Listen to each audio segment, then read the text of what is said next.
Thank you all for registering to the Cure PCOD Permanently with Ayurveda webinar.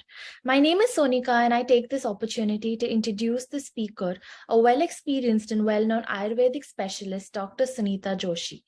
A little bit about Sunita Joshi is that she is a doctor who is a specialist in Prasuti Tantra and Stri Roga. She is a professor and HOD at BRKR Government Ayurveda Medical College, Hyderabad, India. She has a vast experience in understanding women-centric problems and has successfully treated patients with gynecology problems such as PCOD, PCOS, and etc. This webinar is conducted by Alternative Health. A little bit about Alternative Health is that it is the first telemedicine portal dedicated to complementary and alternative medicine, which is rapidly being used by more than 38% of population all over US and 50% in the rest part of the world. Alternative Health platform is designed in a way that all of our subscribers have 24/7 access to alternative therapy professionals throughout the world. Previously, there was no proper hub for alternative medicine until now. But now the search is finally over thanks to alternative medicine, thanks to Alternative Health, which has come up with a platform of contacting specialists, taking therapies and advice 24/7 from our platform, which is specifically designed for alternative telehealth. This webinar will help you understand the causes, diagnosis, and treatments of PCOD. Alternative Health is committed to helping you live a life free of high medication, which oftentimes has some or the other side effects. Under the guidance of Dr. Sunita, you will be able to eliminate such medicines and cure PCODs through Ayurveda. Now I request Dr. Sunita to take over and present and be the presenter. You can take over, ma'am. I will just share my screen. Good morning, everyone. This is Dr. Sunita Joshi, Professor and HOD of Department of Prasuti Tantra, that is nothing but OBGYN, Obstetrics and Gynecology, BRKR Government Ayurveda College, Hyderabad. And I have been in this profession since 25 years and treating from the problems from menarche to menopause and successfully. And the treatment would be non-hormonal and natural, which doesn't have much of side effects. I can't say fully, but people may be allergic sometimes, but most of them will not have any problem. And particularly the problems to the gynec is I can say alternative to my system, that is contemporary allopathic system. We have hormonal therapy is the treatment of choice. So here we do have all natural medicines. With that, we will not have synthetic medical problems, I could say. And I think we'll start our webinar. The next slide, please.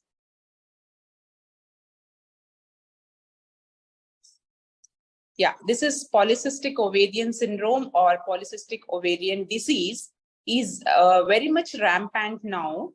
It is from children from as soon as they got this menarche, that is about from 13 years, 12 to 13 years to almost 45 years, the people are suffering with PCOD. I think it is since 2 decades, 2 to 3 decades, we are seeing this problem very rampantly. So many of you must be knowing about this PCOD, and most of them will be suffering with this PCOD. So we are going to discuss about this PCOD in and out today. The next slide, please. Yeah, this what is PCOD? The PCOD, the other names are polycystic ovarian syndrome, functional ovarian hyperandrogenism, ovarian hypothecosis, so Steen-Leventhal syndrome. So all the names will go to this PCOD only. So PCOS was there.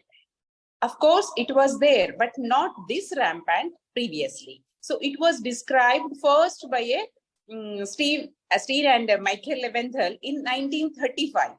So PCOS is the syndrome of, it has got cardinal symptoms. Amenorrhea. Amenorrhea is nothing but absence of menstruation.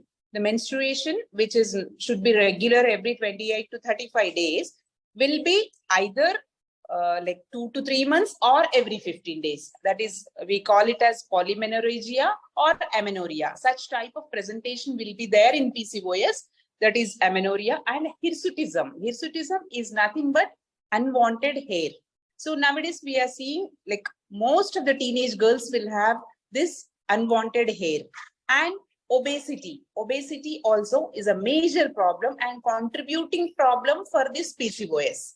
So these are the cardinal symptoms of PCOS, that is amenorrhea or polymenorrhea.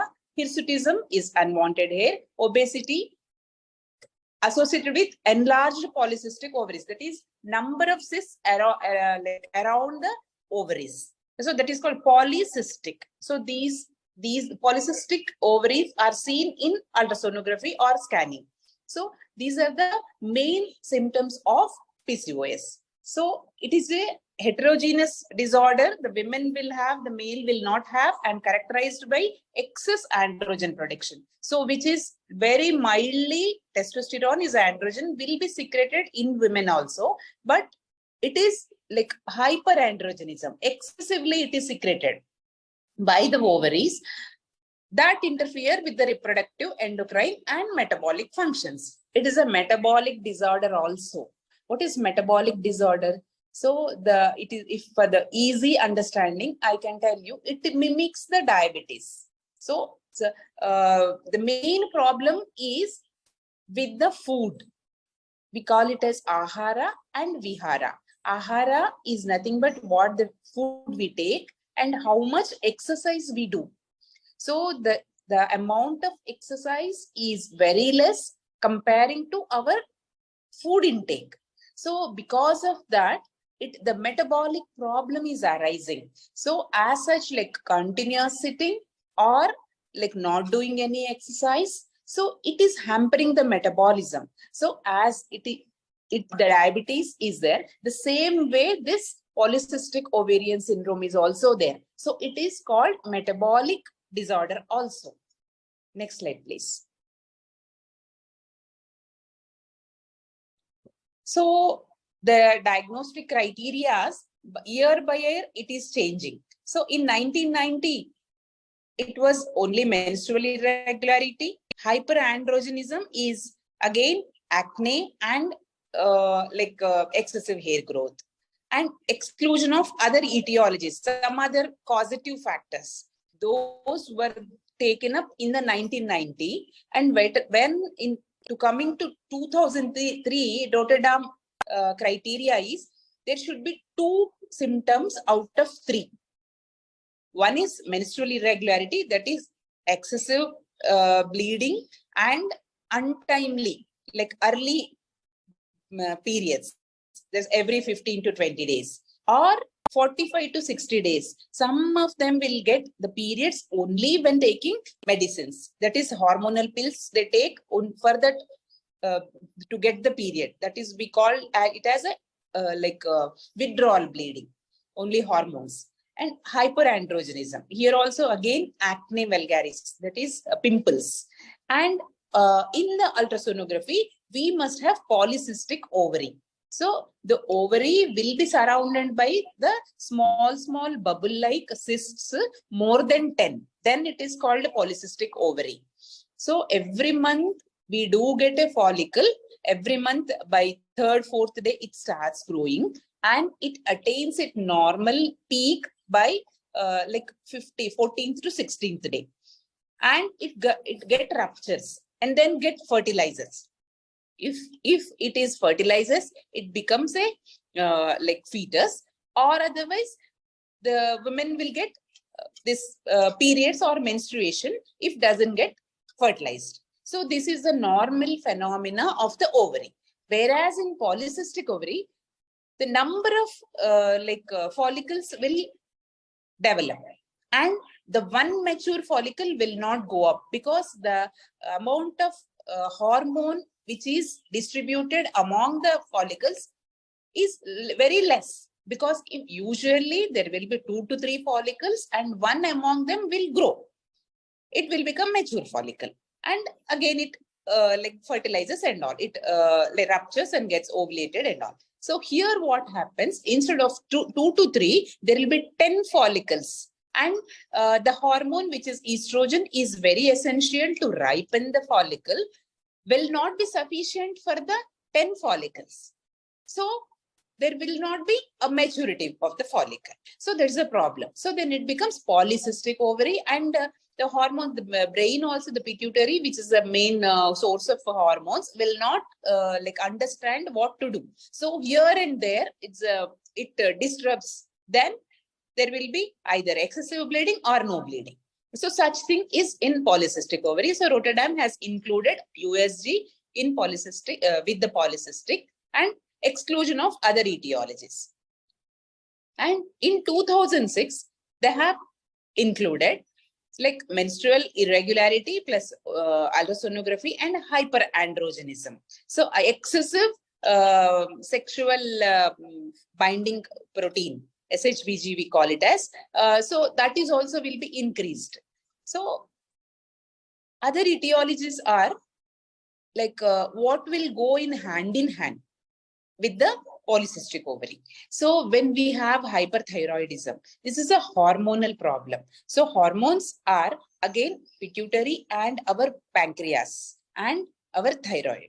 So here hypothyroidism or hyperprolactinemia. So prolactin also will be released by the pituitary. So here, if the prolactin gets disturbed, again there will be the chances of getting this PCOS. When hypothyroidism, one hormone disturbing, and again it corresponds to the second hormone also. So when hypothyroidism is there, we have to suspect polycystic ovary. And hypothyroidism or hyperthyroidism also one causative factor for the menstrual irregularities. So we have to check hypothyroidism, hyperprolactinemia, congenital adrenal hyperplasia. So adrenal gland is also contributing factor for the hormones. So that any problem, any abnormality in the adrenal gland also will give rise to this type of problems. And Cushing's syndrome and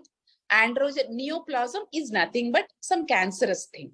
So any cancer of the any organ, these hormone secreting organs, and acromegaly, this is also one of the hormonal problem. And any drug related, if we take some drugs also, there will be problems in menstruation. So these are all the other etiologies for the PCOD. Next slide, please.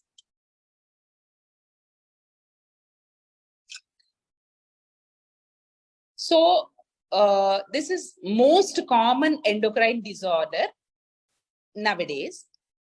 The data says 5.5 to 10%, but what we are seeing, more than 30% people are suffering with this disorder. And this is particularly in the reproductive age group because of the ovulation. So when ovulation starts by 15 or up to 18 years, the ovulation get stabilized. And till what time the ovulation takes place? Till our menopause, that is around 45 years. So 45 years, the ovulation again stops. So there will be ovulatory disorders. So in between this 15 and 45 years, the chances of suffering will be there. And incidence is increasing fast with the change in lifestyle and stress. So this is very important aspect what I would like to tell about. That is change in the lifestyle, particularly in India. What we are seeing is, so like most of the youngsters are working for software. These people work in the night shifts more, and our hormone will release, pulsatile hormone will release in the night only when we are sleeping. So there's a reason why we have to maintain the biological clock. That is, sleep in the night when it is dark, and in the day when the sun is there, we have to do our work, even including the intake of food also. So this should be our lifestyle. Whereas here the lifestyle is totally altered. So everyone is sleeping in the daytime, Most of them are working for the foreign countries. So their time and our time doesn't match.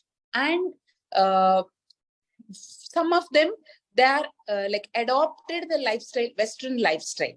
That means late sleep and late, like getting late in the morning, getting up late in the morning. So this is the main cause for the hormonal disturbance. So we have to maintain the biological clock. If we doesn't maintain, definitely we are going to get these hormonal problems. And this is one of the lifestyle disease, we say.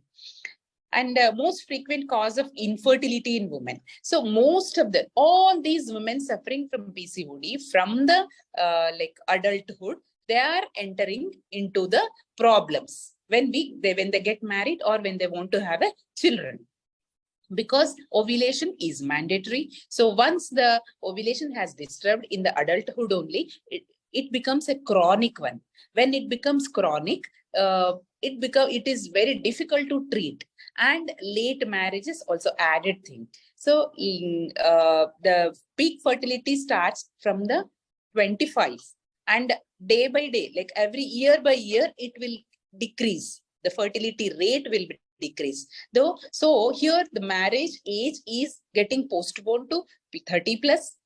So by the time the fertility rate will be already decreased, and already suffering with this PCOS people, it becomes a chronic, and it is mostly they'll depend on hormones and all psychological problems, because psychological problem also a contributing factor, because the brain will get disturbed. The pituitary is situated in the brain where the hormones is secreted, all estrogen, progesterone, which are it is like the main thing for the fertilization. So the hormonal disturbance will be there, and the psychological disturbance contributing to the infertility, and strongly associated with insulin resistance.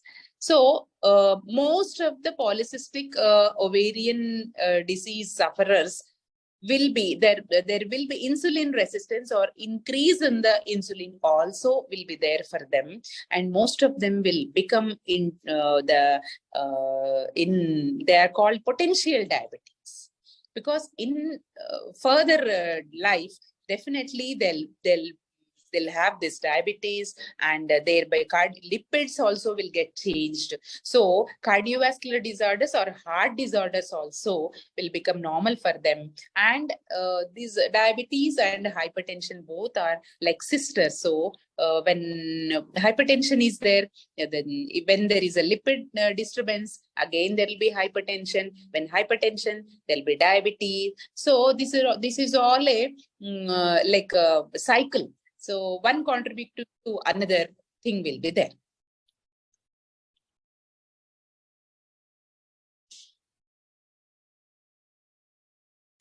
So next slide, please.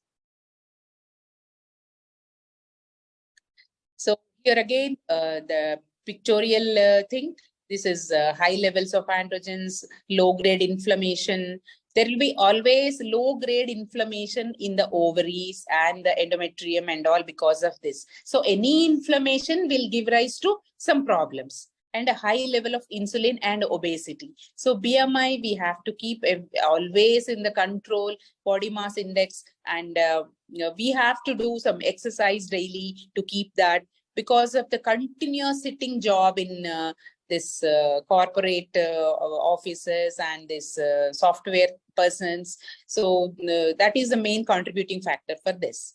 And hereditary, like heredity, when there is a diabetes in the family, those people are like more vulnerable to get this polycystic ovarian syndrome or disease. So first we will rule out if any diabetes is there.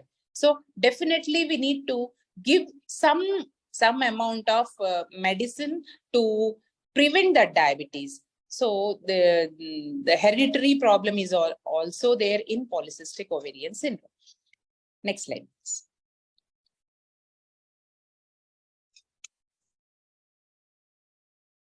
So here the genetics is hereditary, lifestyle.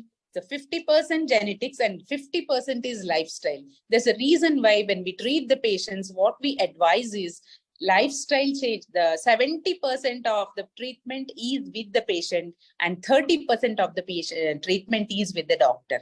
So unless until the patient or the sufferer supports with their lifestyle, it is very hard to treat this PCOD.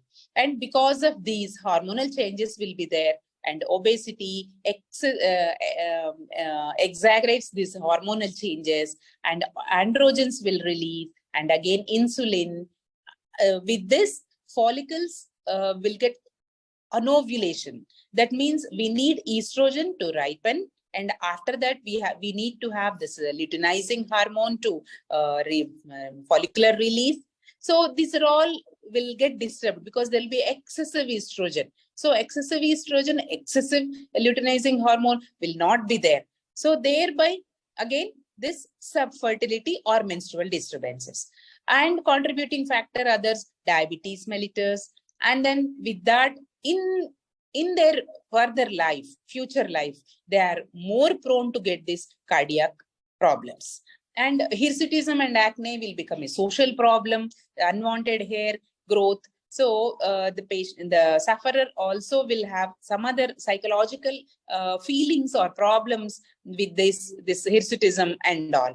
That is because of the body image, self-esteem, depression, anxiety, again contributing to the hormonal disturbances. This is a vicious cycle of polycystic ovarian syndrome. Next slide, please.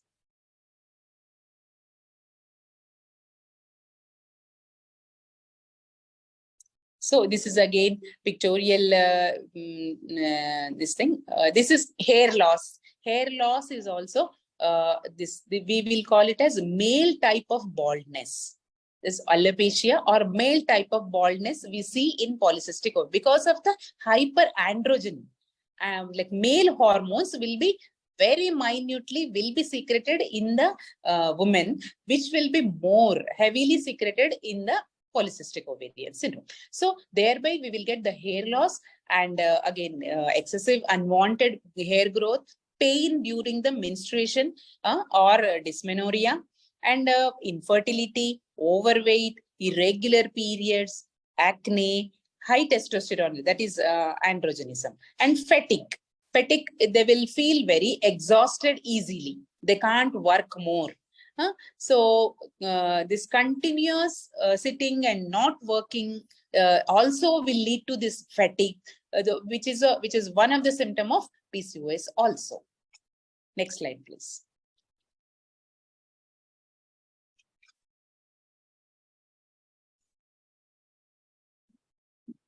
So here again, hirsutism, menstrual irregularity, infertility, obesity, hyperplasia. So excessive secretion of estrogen for a long time will lead to cancer in their future, like who are suffering from polycystic ovarian disease, not getting periods regularly.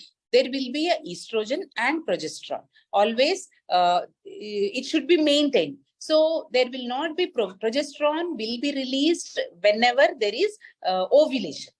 So there will not be ovulation at all because all the cysts will develop and placed their places, so in their places only.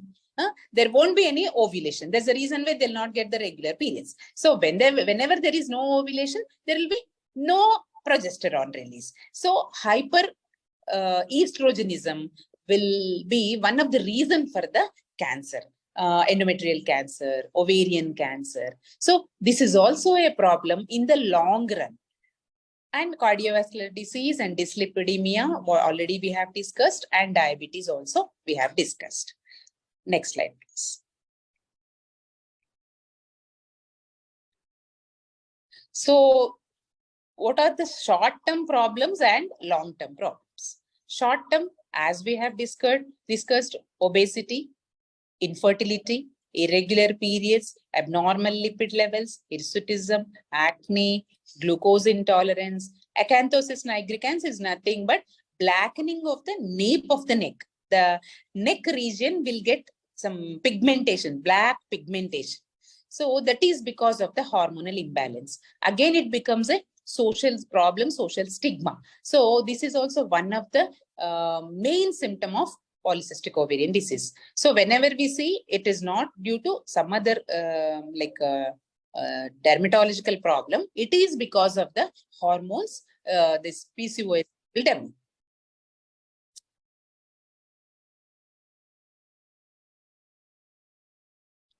So in the long term, diabetes is definitely one of the major thing, and endometrial cancer. Already just now I said that excessive secretion of this estrogen, because like not ovulating regularly, the chances of getting endometrial cancer is more. Hypertension or this BP, high BP.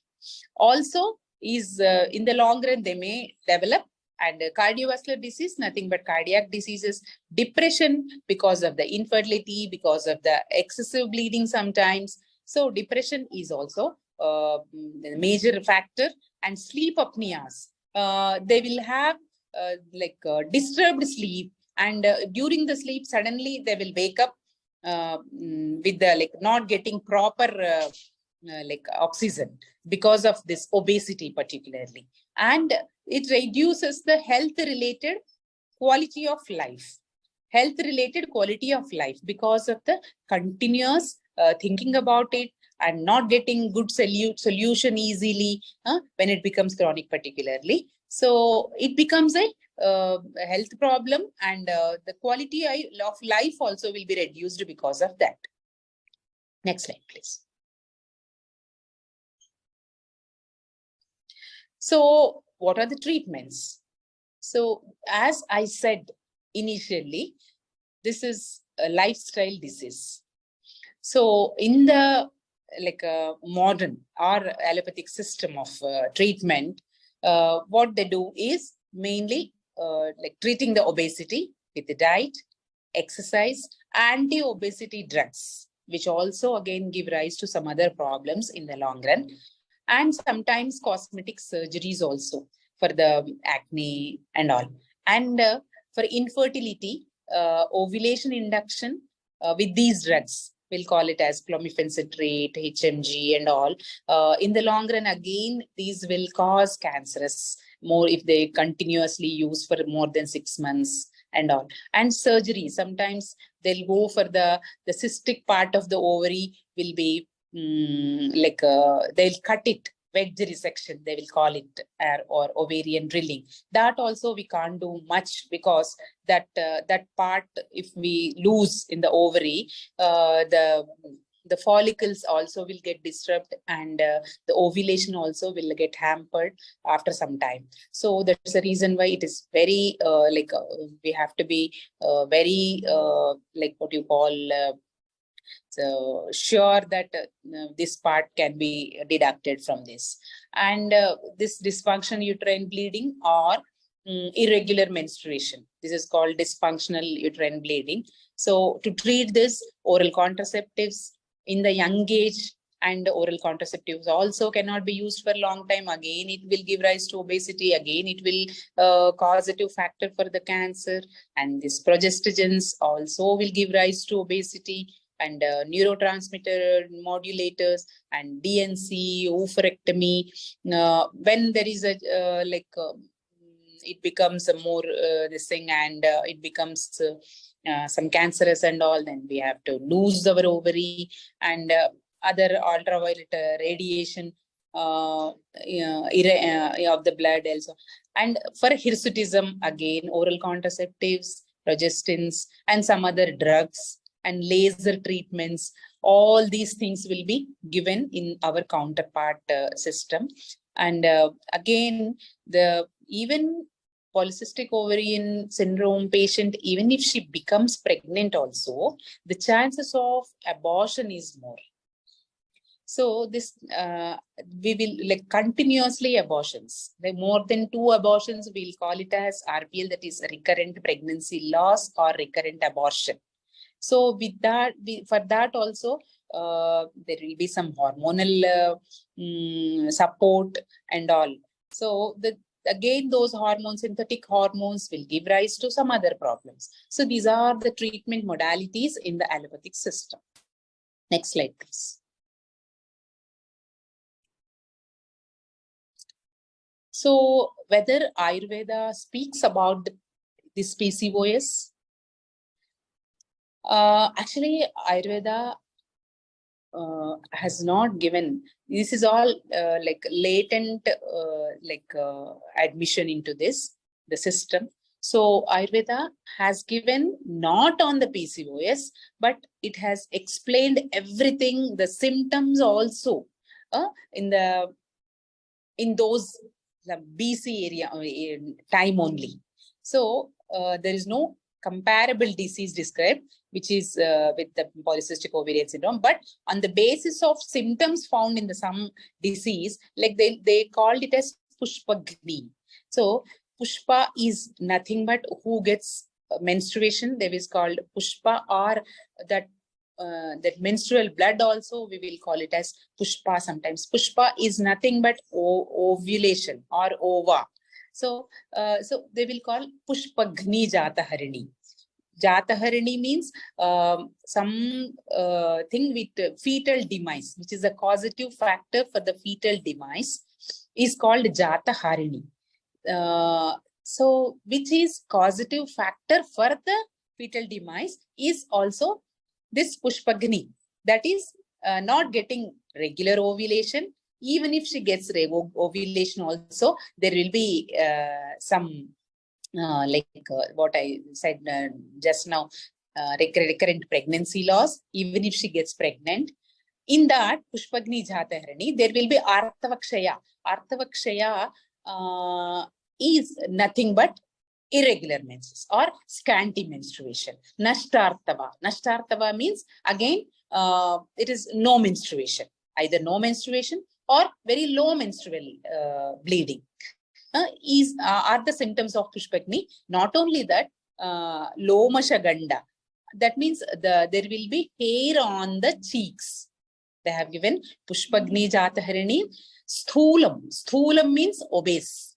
And Lomashagandaha, that is excessive hair growth on the cheeks, are the symptoms of Pushpagni Jataharini. That is, it mimics the polycystic ovarian syndrome. So like this they have given. Next slide, please.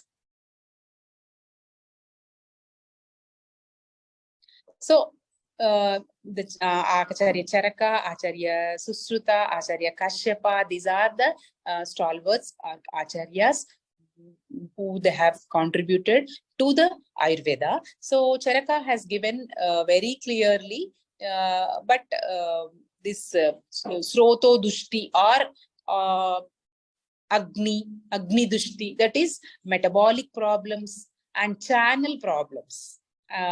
Because channel means from the brain, the hormones will release, and with their hormonal secretion, there will be ovulation and all. This is one channel. So any disturbance in this channel will give rise to such problems. So he has given like that, Charaka Acharya.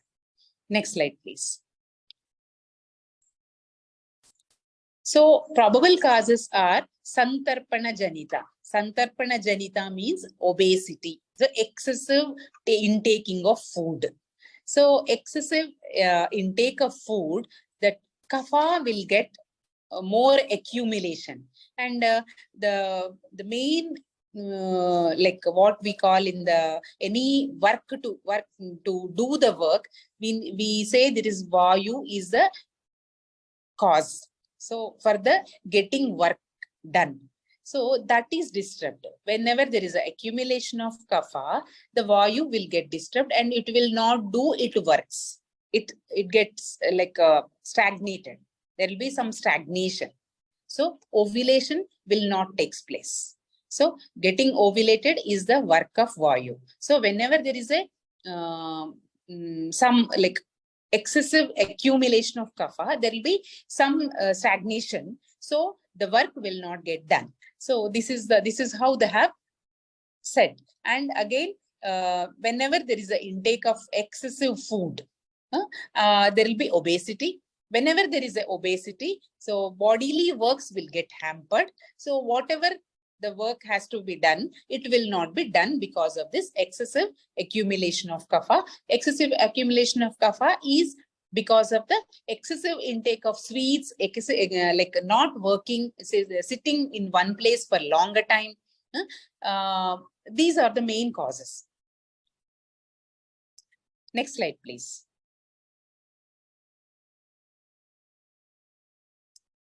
So the main cause for the all gynecological problems are mithyachara vihara. Mithyacharena tamsenam pradushtartavena cha jayante bijadoshatta daivacha shrunutah pruthak.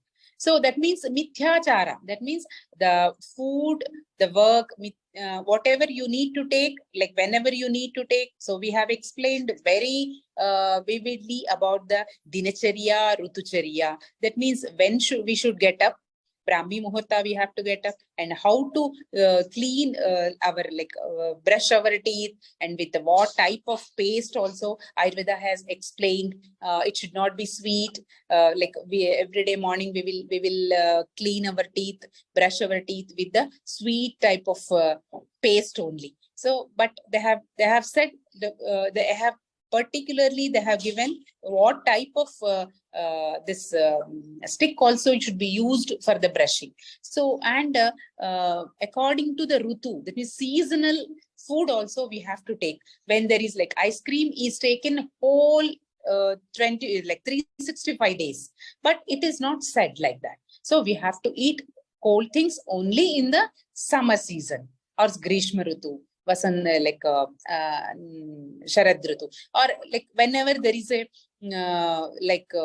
cold season, we have to take some hot soups and all. So nowadays soup will be taken 365 days and this ice cream will be taken 365 days. So we used to eat sweets only during the festivals and all, but every day we are having parties and nowadays, and we are taking food, like all types of foods, and which is giving rise to this unnecessary burden to our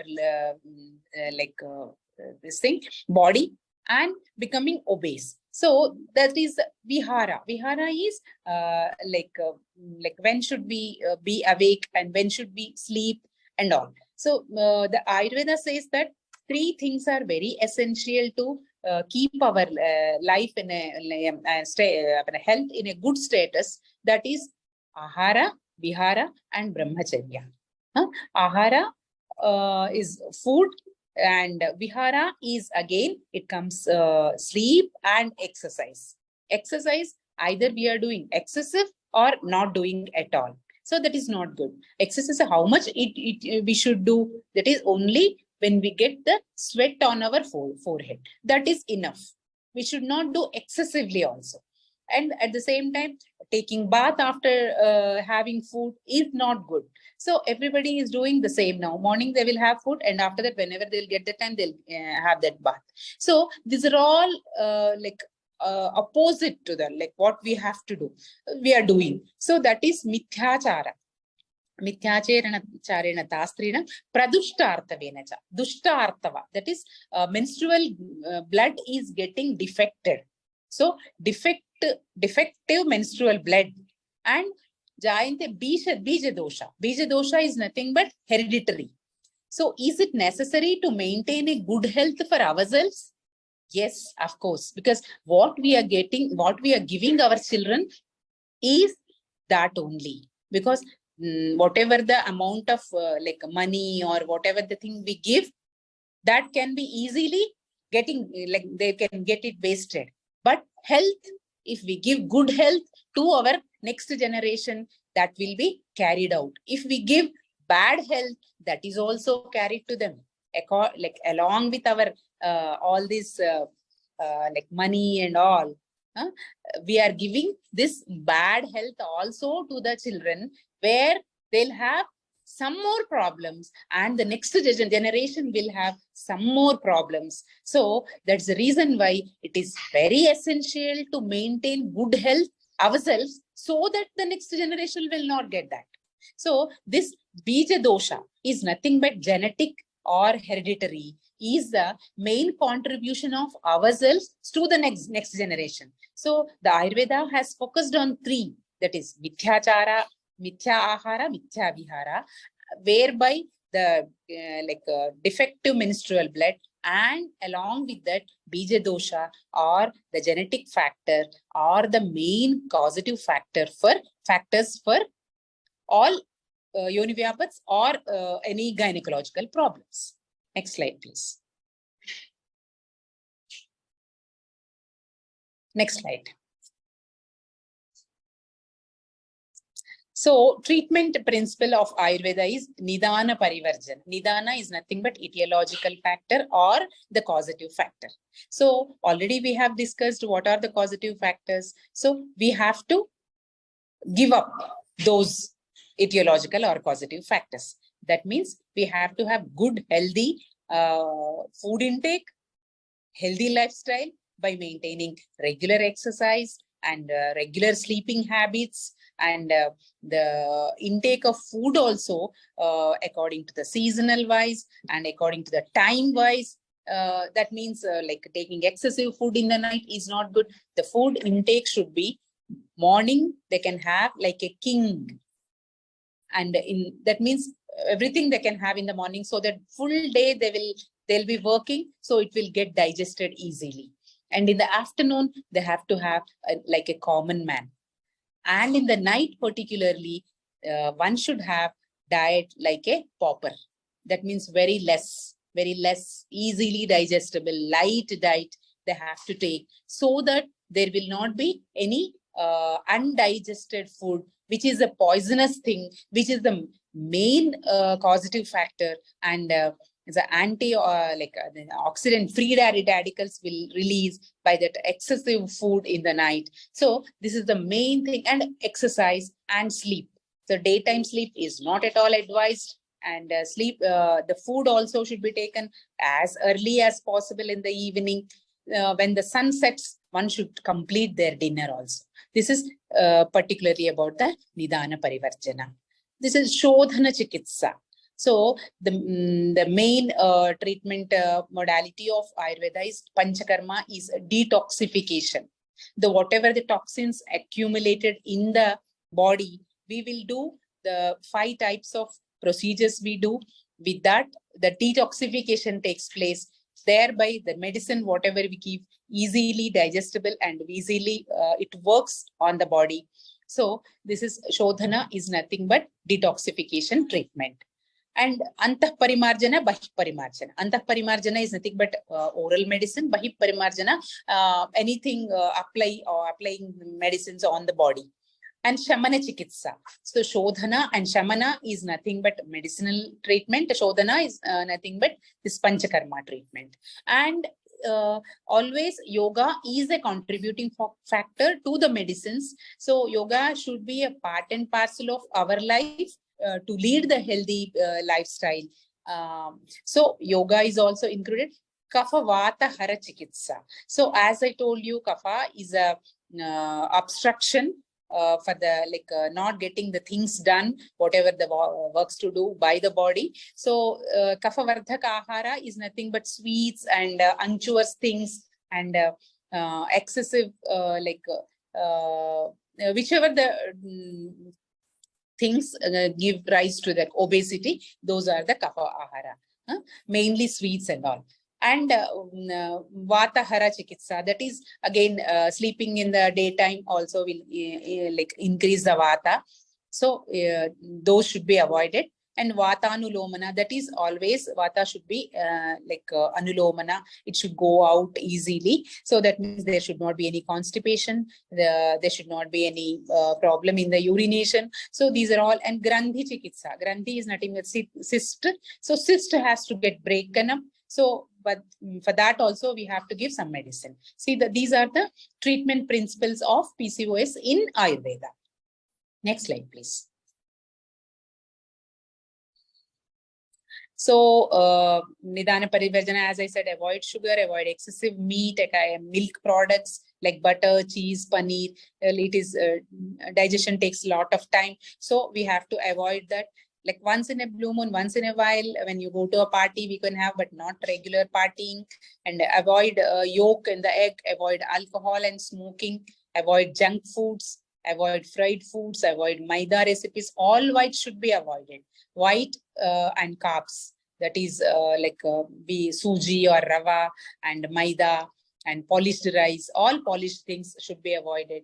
And no day sleeping, avoid late night awakening, avoid stress, anxiety, and depression. And fiber intake should be more. All these millets are good. And meal frequency, or as I said, the meal should be taken. And flax is also good. And in non-vegetarian food, fish is good, because fish will be always active. So whatever, see, even in meat also, goat meat is good, because goat will be always moving. So moving things will be lighter one. So even for us also, it contributes. So we move around much, it will be lighter. We'll sit in one place, will become obese. So all these should be avoided. High glycemic foods, all sweets and all, polished things and all. Red meat should be avoided. And saturated fats also. Next slide, please. So the in the procedures, what we do is Vamana is therapeutic emesis.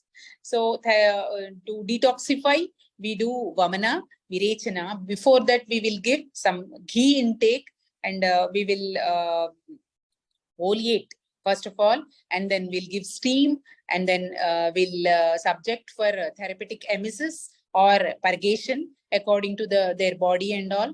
And basti, or like therapeutic enemas we give. The drugs what we use, I have added here: Sahacharadi Taila, Dashmuladi Kwatha, Eranda Muladi Shodhan Basti. So with that, we will give medicine through the anus. That is, we will call it as basti.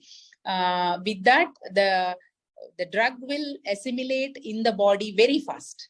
That is, it goes into the blood very fast. It absorbed by the gut and goes into the blood, and it acts very fast. Uttar Basti is sending the medicinal oils and ghee into the uterus, where the endometrium or layer of the uterus will take care.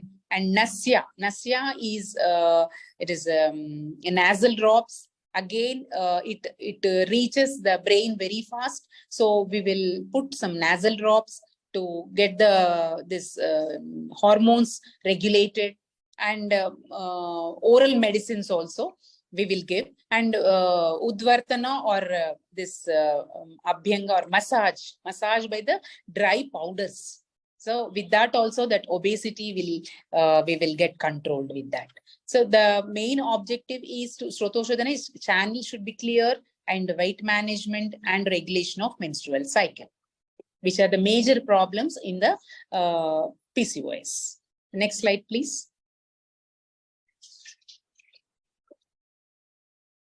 So these are the oral drugs we give. So Shatapushpa, Shatavari, and Triphala, Haritaki. And these are the tablets we give: Chitrakadivati, Kanyalo. According to the, once Prakriti, we will call it as constitution, we will give these medicines. And Arogyavardhini. These are all prepared with the herbs only. So there will not be any other problems. Like usually people will fear that Ayurveda will give metallic preparations and all. So very rarely we will use metallic preparations. They also will be very, very good cleansing we do, and all detoxification we do. And for the easy assimilation also we give, but very rarely used. And Grita, that is ghee. All these Varunadi Gritam, Phala Gritam, Sukumara Gritam, Kalyanaka Gritam, Tikta Gritam, we all will give for the hormonal imbalance. And all these medicines will be added to the ghee, and it will be cooked in the ghee, and it is very good for the body. So Kashayams will give, and Arishtas and Asavas, all these medicines will be given according to the constitution. Next slide, please. Next slide, please. So this is yoga. So these are the yogasanas, very good for the this particularly PCOD. So among the yogasanas, all Surya Namaskaras are also good. All the regular yogasanas are good. But in particular, with for the PCOS, the asanas are Malasana, Marjalasana, where the middle part of the body is bending more, because the ovaries are situated in the pelvis and middle part of the body. So that should be activated in the asanas. So there will be what do you call, there will be like activeness in the body also. So you can see in the Bhujangasana also, the body, the middle part of the body will be like get activated, and Bharadwajasana, Balasana, and Uttanasana. So these are all the asanas also like should be practiced daily along with the medicine. And pranayama will give good results. Pranayama and this meditation also will give good results about in this PCOS. So these are all the like contributions and regularly used medicines and the causative factors about it. And once we follow all these things, it can be controlled.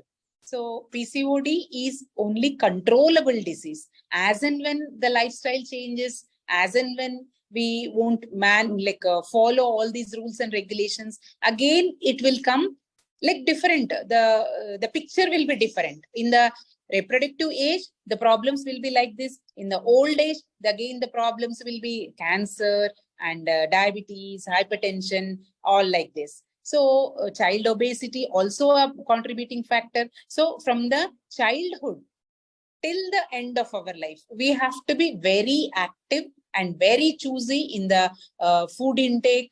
So this is the main thing. There's a normal ahara vihara has to be taken. That is a like a golden principle of the not only PCOD, to continue our life or health in a normal status.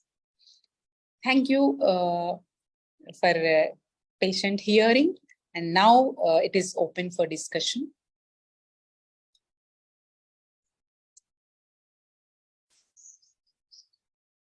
Sonika? Yes, doctor. There are a few questions in the chat box. Okay. Do you want me to read it for you? Yeah, I am not getting that here. Yeah, sure. So the first question is, are there any lifestyle changes that a person with PCOD or PCOS should make to support their Ayurvedic treatment? Yes, of course. I told just now. So lifestyle changes are mandatory. Either the treatment may be like allopathic or Ayurvedic, because that is the key for the success. That is food, sleep, and exercise. Food intake, as I told you, that how the food should be, and what the food, like what are the foods to avoid, and what are the foods to take, and seasonal, and to one's health. So few foods will be good for one's health and few may not. So according to that, we have to go. So we can do some other day about the ahara particularly. We can do a seminar also, webinar also. So lifestyle changes are mandatory for the success. Okay, doctor. The next question is, what are some Ayurvedic herbs and supplements that can be helpful in managing PCOD or PCOS symptoms? Tips I have told you, that sugar and all polished things like polished rice, polished wheat flour, like maida and refined, all refined things should not be used. There's a main thing. And sweets should be avoided. And all the fried food should be avoided. And ginger you can include daily life, because for the digestion it is very good. Just before like morning, as soon as you get up, like a small piece of ginger with salt. You can take, and you can have this lukewarm water, and even you can add like honey and this lime to that, and full day also you can take only lukewarm water for not to get this indigestion and this obesity also, to not to become obese also. This hot water is good. So lukewarm water you can have, and you can do exercise daily. So these are the tips, and particularly it is 1-to-1. So we can't just say this is good for everyone. So according to the constitution we will give. So these you can maintain. The next question is, how long does it take typically to see results with Ayurvedic treatment for PCOD or PCOS? So any treatment, 3 to 6 months. Actually, 3 months we do give Shodhan Chikitsa, and then that is Panchakarma Chikitsa, detoxification and all. Oral drugs we will give for 6 months. So I said it can't be like 100% off. It is only to get control. Your menstrual irregularities, we have to get the regular menstruation. And not getting pregnant, infertility is a problem, getting pregnancy. And like this, like our aim, what is the goal? That we can get, but not 100% PCOS will go. I told you that it mimics the diabetes. So diabetes is getting control, under control. So here also you have to be always under control. 3 to 6 months, one need to take the treatment. The next question, doctor, is, are there any dietary recommendation or restriction that should be followed while undergoing Ayurvedic treatment for PCOD or PCOS? Not exactly when undergoing the Ayurvedic treatment. It is for the disease. It is not for the medicine, the Ayurvedic medicine, because the Ayurveda emphasizes on pathya, is nothing but the dietary restrictions and all. But pathya is also a treatment. Pathya enhances the medicinal effects, and which is pathya is treatment for the disease, not for the Ayurvedic medicines. So one should understand. So whatever the dietary restrictions we are telling is also part of the treatment. That is for the disease. So not for the sake of medicines. Only thing is we give the dietary restrictions or dietary contributions for the enhancement of the quality of the treatment, quality of the drug. That means one should not worry that Ayurvedic medicines we are taking, we have to change our lifestyle. No, not like that. You have to change your lifestyle or change your food intake for the disease, for the elimination of the disease, not for the sake of Ayurvedic drugs. I think one can understand what I said. Sonika? Yes, ma'am. The next question is, how can Ayurveda help to improve insulin resistance, which is often associated with PCOD or PCOS? So I told you this Shodhana therapy or our Panchakarma therapy, this toxins will get released.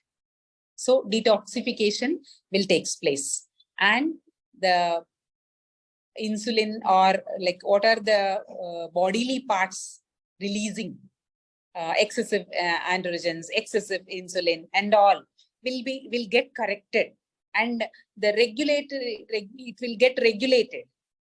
So the secretion will come down automatically. So that's how the Ayurveda works there. And along with that, the medicine is not synthetic, it is natural, so that you will not have side effects along with that. So if you use the synthetic medicine, after a long time, not only disease, the particular disease, along with that, you will add some other disease also to that because of the side effects. So you are taking some medicine for the like pain and all, there will be a problem to the kidney. Analgesic will give rise to the kidney problems. So this drug will give rise to that problem. So along with your pain, this you have to add on is kidney problem. So such problems will not have with the Ayurveda, whereas automatically this will get corrected. So that's how the Ayurveda works. Thank you, doctor. The next question is, what are the potential risks and side effects of Ayurveda treatment for PCOD or PCOS? I told you, there won't be like much of risk when you take Ayurveda because it's all herbal medicine. All herbs, what we eat regularly in the form of food. So the same thing we will pick. Like I have told, like Shatapushpa Taila. Shatapushpa is nothing but somf, what we eat after food for the digestion.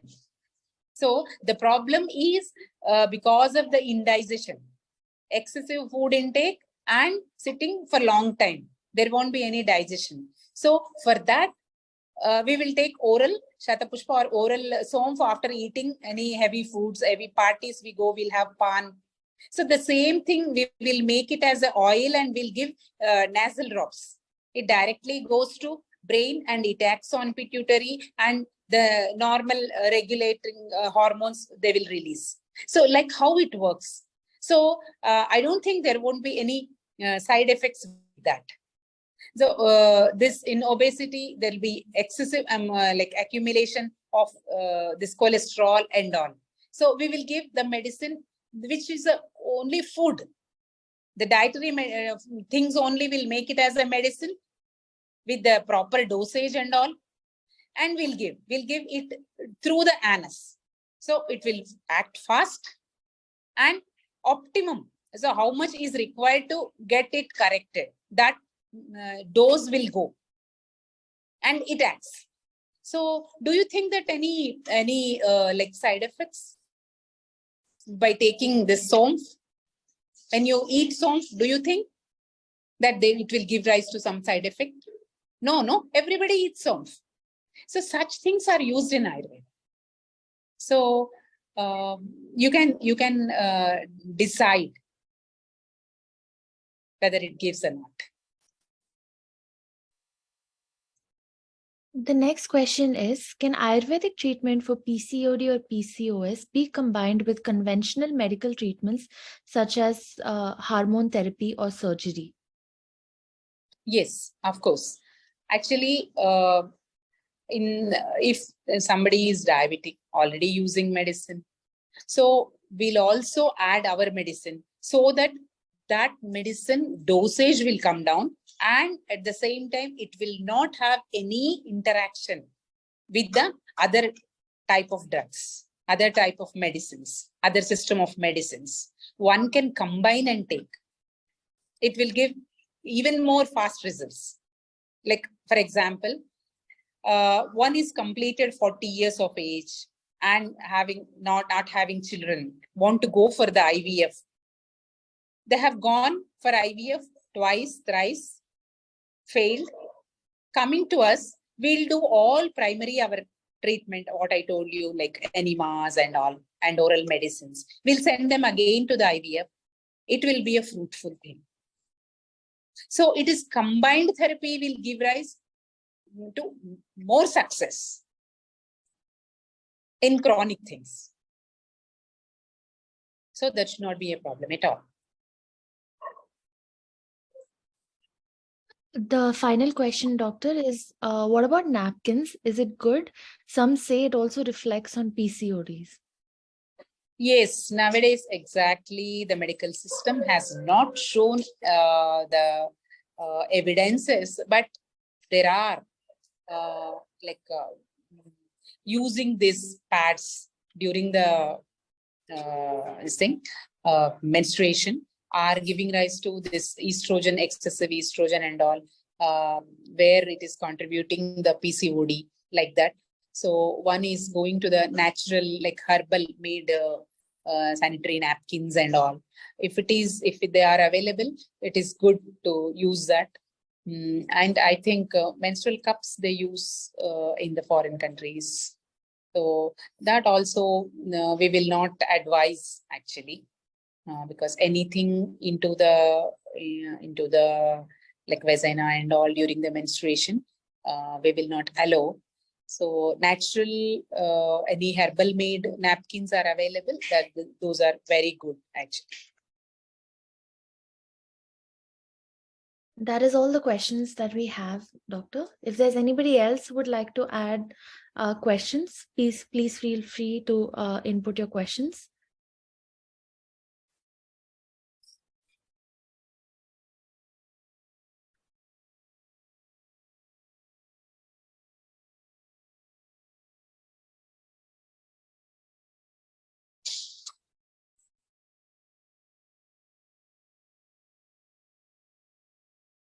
Yeah, I guess we have no more further questions, Doctor. Thank you so much for taking out your time. Thank you for very elaborately explaining to us about how we can resolve PCODs. It's a very common problem in women that we face today. And your inputs were really helpful. I'm definitely sure our listeners and whoever has joined in today would love to dive into it. Before we go any further,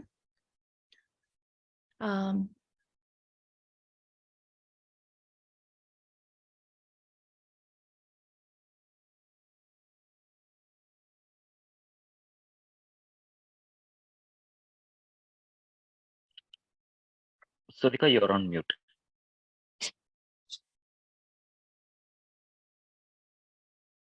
yes, yeah. I lost my host rights. Yeah. Yeah, it's back at you. Yeah. Thank you. So thank you, Doctor, for taking out your time. I'm sure all of our listeners who have joined in today will definitely follow the methods and your suggestions that you have given. Before we close this webinar, I would like to take this time to once again reintroduce Alternative Health, our platform. If you've enjoyed today's session and you have further questions that you would personally like to discuss with Dr. Joshi, please do visit our website. Please do fill in your details, and we would definitely love to reach out to you. We would love to be of help because, as I said even earlier, Alternative Health is all about a platform that we would like to provide for alternative medicine and for contemporary medicine. We don't see a lot of these platforms, especially in the United States. But if you do like to use these privileges, you would like to talk to doctor a little further, take her suggestion on your one-to-one, do visit our website, and please do talk to her in person as well.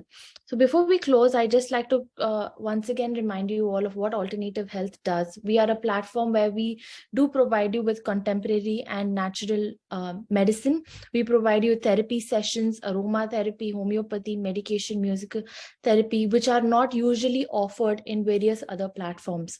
So we have professionals and specialists who will help you based on your concerns, who are available 24/7 for your aid and for your help. Alternative Health is a platform that is under our principal company, Advanced Soft International, and we have other companies under us, like which is well reputed, which is one of the companies is Best Brains. So this is Alternative Health, and I hope you've enjoyed this session. I hope you can go back, visit our website, sign in, and talk to Joshi and the other specialists that you are looking for. Thank you, everybody. I hope you have a great day. Thank you, Dr. Joshi. Thank you, everyone. Thank you, Sonika, Mahesh, and Madan. Thank you. Thank you very much. Thank you, Doctor.